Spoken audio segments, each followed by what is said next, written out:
ॐ अज्ञानतिम्रान्धस्य ज्ञानाञ्जनशलाकया चक्षुरुन्मीलितं येन तस्मै श्रीगुरवे नमः। श्रीचैतन्यमनोभीष्टं स्थापितं येन भूतले स्वयं रूपं कदा मह्यं ददाति स्वपदान्तिकम्। मैं अपने गुरुदेव के चरणों में, अपने सभी वैष्णवी के चरणों में एवं मेरे शिक्षा गुरुओं के चरणों में असंख्य कोटि दंडवत प्रणाम करते हुए मैं आप सभी से अहेतु कृपा की प्रार्थना करता हूँ।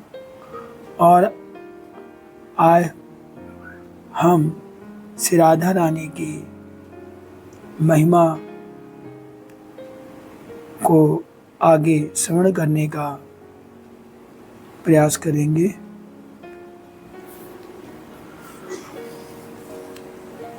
आज हम सबसे पहले आज की कथा में हमारा मेन जो फोकस होगा गोलोक धाम, भगवान श्री कृष्ण का गोलोक धाम क्या है, हमारे पुराणों में इसका क्या वर्णन है, और श्री जी यानी श्री राधा रानी का हमारे इस भू यानी पृथ्वी लोक में आने के लिए सहमति देना, क्योंकि इस बार भगवान का प्राकट्य, भगवान का जन्म संपूर्ण कलाओं से था। इसलिए भगवान श्री कृष्ण जब स्वयं इस धरा पर आए, देवकी और वासुदेव के जो पुत्र बने, तो इसलिए श्री राधा रानी चूँकि भगवान श्री कृष्ण को आह्लाद नहीं सकती हैं, भगवान को आनंद देने के लिए वो भी इस भूधरा पे जन्म लिया। तो राधा रानी की भी स्वीकृति मिलती है कि राधा रानी भी इस ब्रजधाम में जन्म लेंगी, अवतार लेंगी।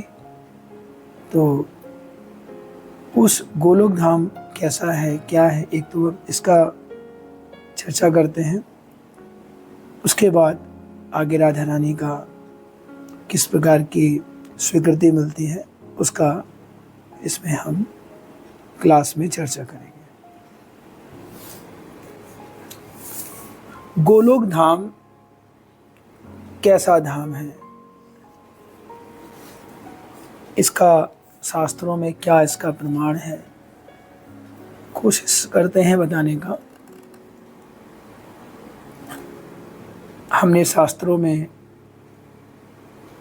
सुना है कि ब्रह्मलोक, नागलोक, पाताललोक, शिवलोक, ध्रुवलोक, कई लोक होते हैं। लेकिन इन सारे लोकों में जो सबसे सुंदर और अनोखा वर्णन मिलता है वो गोलोक धाम का। भगवान श्री कृष्ण की भांति गोलोक धाम की सुंदरता मन को मोहित कर देने वाली है। गोलोक धाम भगवान श्री कृष्ण का निवास स्थान है, जहाँ वो श्री राधा रानी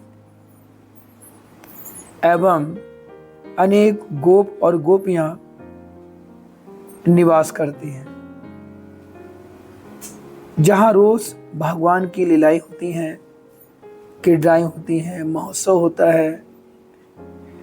इस लोक में भगवान कृष्ण तक पहुंचना ही हर आत्मा का एक लक्ष्य होता है, क्योंकि ये सबसे सुपर पावर पर्सनैलिटी भगवान श्री कृष्ण, श्री राधा रानी, इस लोक में जाना खास तौर में हर एक वैष्णव का बड़ा इच्छा होती है कि वो इस गोलोक धाम में जाए।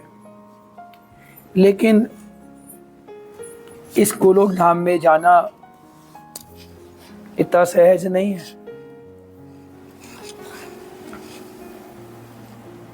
हम भी इस गोलोक धाम का जो आपको जिक्र कर रहे हैं, समझा रहे हैं, हमारे तो कोई शब्द नहीं है ना, हमारे इसमें औकात ही नहीं है हमारी कि हम आपको गोलोक धाम के बारे में कुछ बता पाए। लेकिन श्री कृष्ण राधा रानी की कृपा से, गुरु वैष्णव की कृपा से थोड़ा बहुत जैसा हमने अपने गुरु वैष्णव के मुखमंडल से सुना, जैसा हमने अपने शास्त्रों में पढ़ा, उसके हिसाब से बताने का प्रयास करते हैं।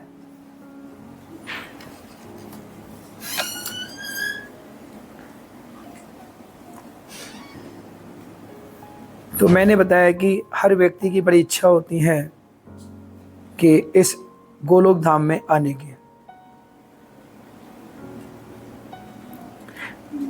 गर्ग संहिता में गोलोक धाम का बड़ा सुंदर वर्णन हुआ है।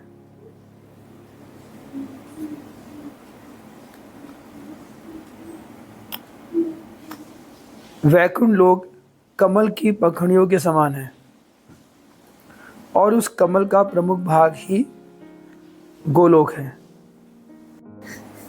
गोलोक धाम को 3 अलग अलग भागों में विभाजित किया गया है: गोकुल, मथुरा और द्वारका।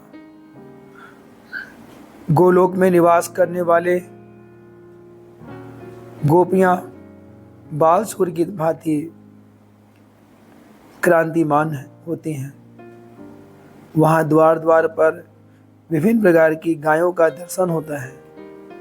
वे गायें विभिन्न प्रकार के दिव्य आभूषणों से सज्ज होती हैं, सफेद पर्वत के समान दिखाई पड़ती हैं, प्रतीत होती हैं। उन सभी की पूंछ का कलर, गाय की पूंछ का कलर पीले रंग का होता है।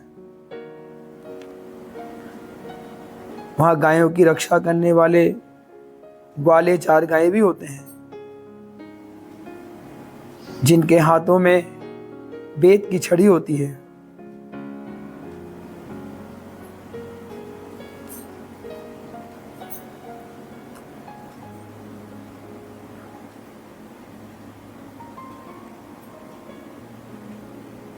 गोलोक में स्थित गोवर्धन पर्वत गोलोक की सीमा शोभा को बढ़ाता है।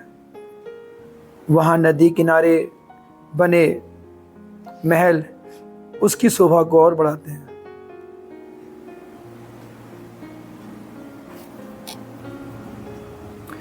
श्री गर्ग संहिता में इसका वर्णन इस प्रकार किया गया है: आनंद चिन्मय रस प्रतिभा विधाभि स्थापित निजिरूप तया कलाभि गोलोक एवं निसत्याखिलात्म भूतो गोविंदम आदि पुरुषम तमहम भजामि। अर्थात जो सर्वात्मा होकर आनंद चिन्मय प्रतिभावित अपनी ही स्वरूप होता उन प्रसिद्ध कलाओं गोपियों गौओं के साथ गोलोक में निवास करते हैं, मैं आदि पुरुष, मैं उस गोविंद की शरण ग्रहण करता हूँ। मतलब यह साफ गर्ग संहिता में कहा गया है। श्रीमद् भागवत गीता के 15वें अध्याय के 6 श्लोक में भगवान श्री कृष्ण इस धाम का वर्णन इस प्रकार करते हैं: न तद्भासयते सूर्यम न शशांको न पावका यद् गत्वा न निवृत्तन्ते तद्धाम परमं मम। इसमें श्री कृष्ण कहते हैं, मतलब ठाकुर जी कहते हैं, मेरा परम धाम ना तो सूर्य या चंद्रमा द्वारा ना ही अग्नि द्वारा प्रकाशित होता है। जो लोग वहां पहुंच जाते हैं वे इस भौतिक जगत में कभी नहीं आना पड़ता। यह श्लोक उस परम धाम को वर्णन करता है। हम यह जानते हैं कि भौतिक जगत जो हमारा पृथ्वी लोक है, आकाश में प्रकाश का स्रोत सूर्य, चंद्र, तारे इत्यादि ही हैं। किंतु इस श्लोक से स्पष्ट होता है कि आकाश में किसी सूर्य चंद्र अग्नि की कोई आवश्यकता नहीं, क्योंकि भगवान से निकलने वाली परम ज्योति ही उससे प्रकाशित होती है। मतलब जो सूर्य है, चंद्र है, तारे हैं, अग्नि है, ये सब जो प्रकाशित होती हैं, ये भगवान की से निकलने वाली जो ब्रह्म ज्योति है उसी से प्रकाशित होते हैं। इसका वर्णन साफ साफ हो चुका है। गीता में भगवान ने साफ कहा है, सूर्य से निकलने वाले प्रकाश मैं ही हूँ, चंद्रमा से निकलने वाली चांदनी मैं ही हूँ।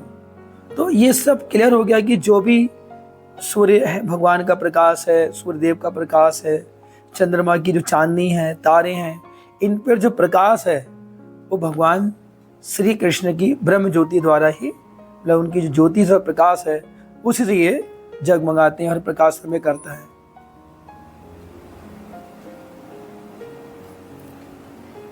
आगे गोलोक धाम की महिमा इस प्रकार, ये सब गर्ग संहिता में इसका वर्णन है।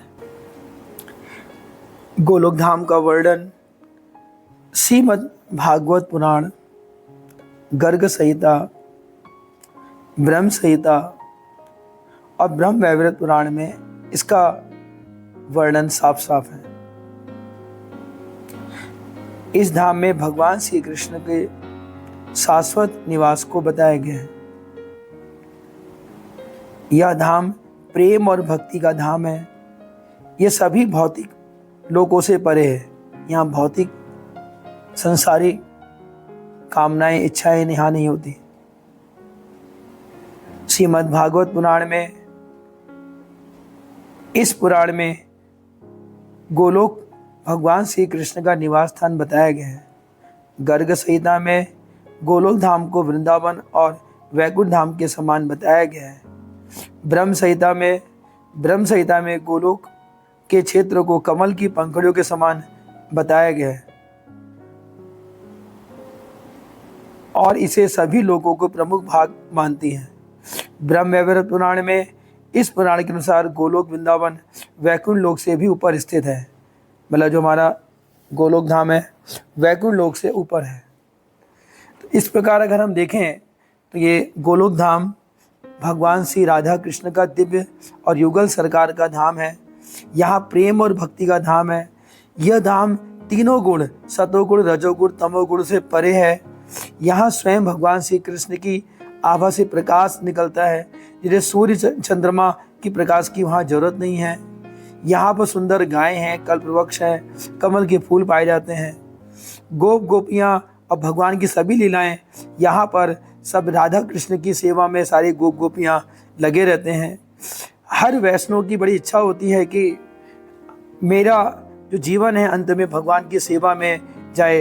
वो मुक्ति नहीं चाहता, भगवान की सेवा चाहता है। सब गोलोक धाम जाना चाहते हैं, भगवान की सेवा करना चाहते हैं। तो ये गोलोक धाम की बड़ी महिमा है। जैसा कि हमने समझा कि ये जो गोलोक धाम है भगवान श्री कृष्ण का नित्य धाम है। यहाँ पर भगवान श्री कृष्ण राधा रानी के साथ निवास करते हैं। भगवान श्री कृष्ण सारे गोपियाँ भगवान की सेवा करते हैं। आनंदमय लीलाएं होती हैं। भक्ति का सर्वोच्च स्थान यहाँ पर रहता है। गोलोक धाम भौतिक सुख और सुविधाओं से ऊपर है। यहाँ पर भूख, प्यास, चिंता, रोग, दोष का कोई स्थान नहीं है। ऐसा कुछ यहाँ पाया नहीं जाता कि ना किसी को भूख लगती है, ना किसी को प्यास, ना कोई चिंता रहती है, ना कोई रोग बीमारी लगती है। यहाँ पर किसी प्रकार का कोई दोष नहीं लगता। यहाँ नित्य रासलीला, उत्सव, क्रीड़ाएं, भगवान वो सारी लीलाएं करते हैं जो ब्रज में भगवान ने की थी।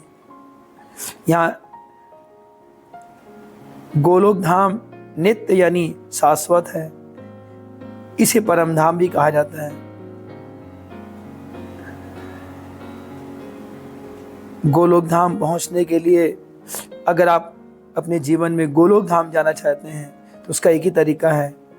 महत्वपूर्ण भगवान श्री कृष्ण राधा रानी का प्रेम और भक्ति आपको होनी चाहिए और इसका एक ही तरीका है, वो है हरे कृष्ण महामंत्र जप। हरे कृष्ण कृष्ण कृष्ण हरे हरे, हरे राम राम राम हरे हरे। इस मंत्र का उच्चारण अगर आप दिन हमेशा करते हैं तो गोलोक धाम को पाया जा सकता है।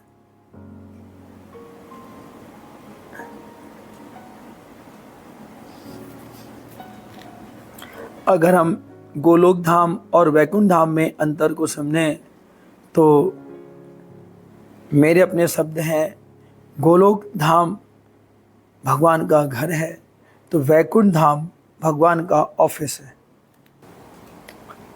दूसरा, गोलोक धाम में भगवान श्री राधा कृष्ण का नित्य धाम है, जबकि वैकुंठ धाम महाविष्णु जहाँ से अनंत ब्रह्मांड बनते हैं और ख़त्म होते हैं, पूरा ब्रह्मांड का कमांड वैकुंठ धाम से ही चलता है।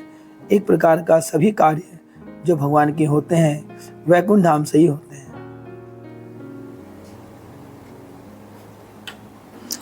तो मैंने अभी आपको थोड़ा संक्षेप में, मतलब हम डिटेल में तो इसको नहीं बता पाएंगे क्योंकि ये भगवान के भक्तों का, भगवान का गोलोक धाम है।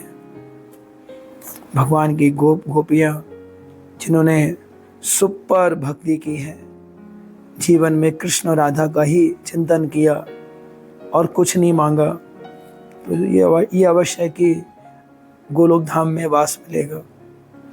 हमारे गुरुवर्ग, हमारे वैष्णव गोलोक धाम से यहाँ पर आकर के हम लोगों को गोलोक धाम ले जाने के लिए हमें प्रेरित करते हैं, लेकिन हम समझते हैं कि ये ऐसे ही हैं। लेकिन ध्यान रखें, हमारे वैष्णव में तो एक रूल है, अगर कोई वैष्णव का आविर्भाव होता है, आते हैं तो भी बड़ा अच्छे से उनका उत्सव को मनाया जाता है। और यदि हमारे वैष्णव में कोई वापस तिला प्रविष्ट होते हैं, मतलब इस धरा से जाते हैं, तो दुख नहीं करते, तो भी बड़े उत्साह के साथ तिथि को मनाया जाता है। चाहे वो तिरुभाव तिथि हो, चाहे आविर्भाव तिथि हो, आने की तिथि हो, चाहे जाने की तिथि हो। आने में सोचते हैं कि चलो हम पतितों का हमारा उद्धार होगा, और जाने को हम सोचते हैं कि अब इन्होंने इतने समय तक भगवान से दूर रहे, अब वो भगवान के पास जा रहे हैं, इस प्रकार की खुशी मिलती है। इसलिए हमारे वैष्णव का आविर्भाव और तिरुभाव, आना भी और जाना भी, दोनों ही मंगलकारी होता है। दोनों ही हमें उत्सव मनाते हैं और मनाना चाहिए। तो इस तरह मैंने गोलोक धाम की महिमा का वर्णन किया। अब आगे चलते हैं। गोलोक धाम में जैसा कि भगवान श्री कृष्ण और राधा निकुंज धाम भी कहते हैं भगवान का, वहाँ पर भगवान श्री कृष्ण ने श्री राधा रानी से गोलोक धाम में क्या कहा, मैं उसको आगे कथा के द्वारा ले चलता हूँ। भगवान श्री कृष्ण ने श्री राधा रानी को से कहा, अब हमें पृथ्वी पर जन्म लेने का समय आ गया है। पृथ्वी माता को बहुत कष्ट है, सारे देवता बहुत दुखी हैं, अधर्म की प्रधानता हो गई है। धर्म की स्थापना के लिए इस बार मैं स्वयं जाना चाहता हूँ। तो इस बार जब मैं स्वयं जाना चाहता हूँ तो मेरी इच्छा है कि आप भी हमारे साथ चलिए। तो श्री राधा रानी चूँकि भगवान की आह्लादनी शक्ति हैं, भगवान को आनंद देती हैं, इसलिए राधा जी का भगवान श्री कृष्ण ने विरह नहीं हो सकता था।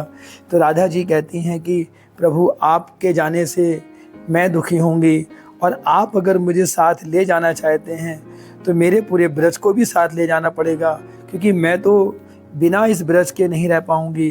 कि मैं तो मेरे को यमुना का जल, यमुना का प्रवाह चाहिए, गोवर्धन पर्वत हो, मेरे साथ सारी सखियाँ, मेरे साथ पूरा व्रज, मेरी सखियाँ, और जितने भी मेरे साथ निकुंज में हैं वे सब मेरे साथ जाएंगे। तब मैं जा कर के महसूस करूँगी कि मेरे लिए जो गोलोक धाम है वो वृंदावन धाम है। मैं आपको बताना चाहता हूँ, हमारे इस पृथ्वी लोक में भी गोलोक धाम है। आप कहेंगे कैसे? जब भगवान श्री कृष्ण इस धरा पर आए तो श्री राधा रानी आई। श्री राधा रानी जी की इच्छा थी कि मैं नहीं जाना चाहती हूँ, कि मैं रसामंडल में रह कर के आपका आनंद जो मुझे मिलता है उसको मैं लेती हूँ, और यहाँ पर मैं वो सभी सुख महसूस करती हूँ। मेरे साथ गोपियाँ, ये गोवर्धन, ये यमुना जी, ये सारी लीलाएं, ये सब जो होती है मेरे को बड़ा आनंद देती हैं। मैं इसे कैसे विरा दे पाऊँगी। और अगर आप मुझे आज्ञा देते हैं तो मैं चाहती हूँ कि आप ये सब चीज़ें भी ब्रज की तरह ही वहाँ जाएं। चूँकि राधा रानी भगवान को आनंद देती हैं, तो भगवान को उनके रहने से बड़ा सुख मिलता है। तो भगवान ने इस बात की अनुमति दे दी। ठीक है, जैसी आपकी इच्छा। ठाकुर जी कहते हैं कि आपके लिए जैसा हमने गोलोक धाम में रहती हैं वैसे ही गोलोक धाम हम इस पृथ्वीलोक पर भी बनाएंगे। भगवान ने इसी तरह वृंदावन है, गोवर्धन है, यमुना का तट है, वो सारी नुकुंज, वो सब लीलाएं, निधिवन, सेवा कुंज, वो सब लीलाएं भगवान के द्वारा जो गोलोक में होती थी वो यहाँ पर भी अभी भी होती हैं, लेकिन बस मन के भाव चाहिए। ठाकुर जी ने अनुमति दे दी। ठाकुर जी ने कहा कि श्री राधा जी इस बात का, राधा जी से कहते हैं, हे श्री जी आप ध्यान रखिएगा, ये एक लीला है, अतः लीला में संयोग भी होता है और वियोग भी होता है। लीला में दोनों ही होता है, अतः कल को वियोग होगा तो उसको आप चिंता नहीं करिएगा कि मैं जिस कार्य के लिए जा रहा हूँ उस कार्य को मुझे वहाँ करना पड़ेगा। तो श्री जी इस बात की सहमति दे देती हैं कि ठीक है, वियोग होगा तो, लेकिन यहाँ तो पूरा ही वियोग होगा। तो श्री जी की आज्ञा, सहमति मिलने से श्री जी भी इस धरा पर जन्म लेंगी, अवतार लेंगी। और इसकी कथा मैं आगे आपको बताऊंगा कि श्री जी जो हैं इस ब्रज में कहाँ जन्म लेंगी और किन के माता पिता कौन बनेंगे और फिर वो कौन कौन सी लीलाएं करेंगे श्री जी, श्री राधा रानी, उसकी कथा हम आगे श्रवण करेंगे। आज हमने कथा में श्रवण करा जो भगवान का जो गोलोक धाम है, जहाँ श्री राधा रानी, श्री कृष्ण हमेशा वहाँ पर निवास करते हैं, रहते हैं और उनके साथ गोपियाँ विहार करते हैं। भगवान सभी लीलाएं करते हैं जो लीलाएं ब्रज में भगवान करते हैं। मैं आपको एक बात अच्छे से समझाना चाहता हूँ। भगवान श्री कृष्ण की ही अंतरांगा शक्ति है श्री राधा रानी। ये मत समझिए कि अलग से है। भगवान की दो आदि शक्तियाँ हैं, श्री राधा रानी और प्लस दूसरी शक्ति है भगवान के बलराम जी। क्योंकि भगवान ने भगवान श्री कृष्ण के लेफ्ट साइड श्री राधा रानी प्रकट होती हैं, तो भगवान श्री कृष्ण के राइट साइड बलराम जी प्रकट होते हैं। और श्री राधा रानी से आगे की सारी शक्तियाँ, सारी शक्तियाँ हैं, सारी लक्ष्मी जी, सरस्वती जी, गौरी, पार्वती, जितनी भी शक्तियाँ हैं, सची, इंद्र की पत्नी, ये सब भगवान श्री राधा रानी से निकलती हैं। और बलराम जी से आगे सारे तत्व निकलते हैं। संकर्षण है, महाविष्णु जी हैं, क्षीरोदशाई विष्णु जी है, गर्भोदशाई विष्णु जी हैं, ब्रह्मा जी हैं और इंद्र जी हैं, जितने भी हैं ये सब भगवान के इस साइड से विस्तार होता है, राइट साइड से। और यही भगवान की आगे सृष्टि है। तो इसको आपको समझ में आ गया होगा। बाकी हम इसको आगे से और अच्छे से इसका वर्णन करेंगे। तो आगे की कथा का श्रवण अगली बार करते हैं। हरे कृष्ण कृष्ण कृष्ण हरे हरे, हरे राम राम राम हरे हरे।